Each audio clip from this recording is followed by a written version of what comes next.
Hey guys, I hope you're doing well. I hope you had a great weekend. The one thing I thought I would talk about a little bit today has to do with the diet. As you know, I've started prepping. I have one or two athletes working, and we're kind of prepping together per se, enjoying the ups and downs of dieting. So that's what I'm kind of going to share a little bit of. Um, I have talked in the past about cheat meals.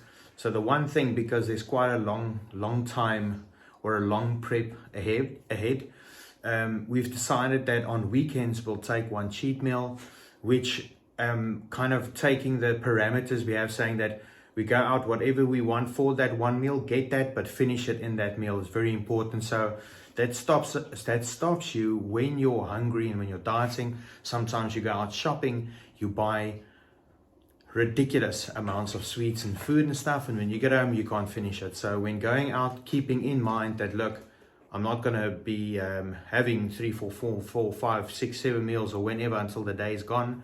I only have this one meal to finish it. So that helps to keep you a little bit within reasonable safety parameters, or a safety limit, I guess. So that's one thing that's a good point to consider when doing your cheat meals. And it's so great, if you really dieted hard for that week, the weekend's cheat meal is a real cherry on top to a very, very good week. So starting off this week really energized, really focused on what I need to do, and then realizing your mind kind of, I've noticed that when you break up whatever is something that's hard or difficult to do, but you break it up into bite size or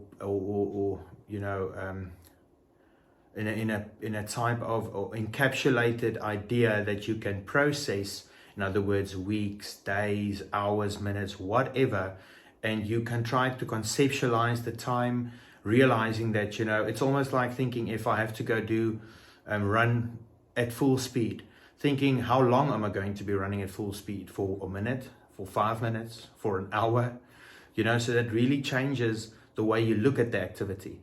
Where if you're dieting, you realize, I'm dieting for 5 or 6, 7 days, then I get that one meal at the end, and because I'm dieting, it makes the meal so much better.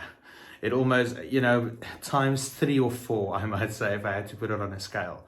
So that's one thing, it's great. And if following the plan, Monday when you get back, 1, 2 meals in, you feel, or immediately when you're back on the diet after the meal, you feel, I'm back in. I mean, you don't have that. If we're in the past, you'd have the idea of having a cheat day. Some of the athletes talk about that.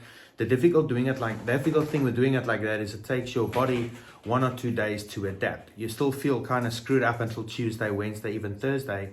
We're just having one meal, kind of a controlled cheat meal, would have you feeling better already than the very next day, or even that night, depending on what you ate.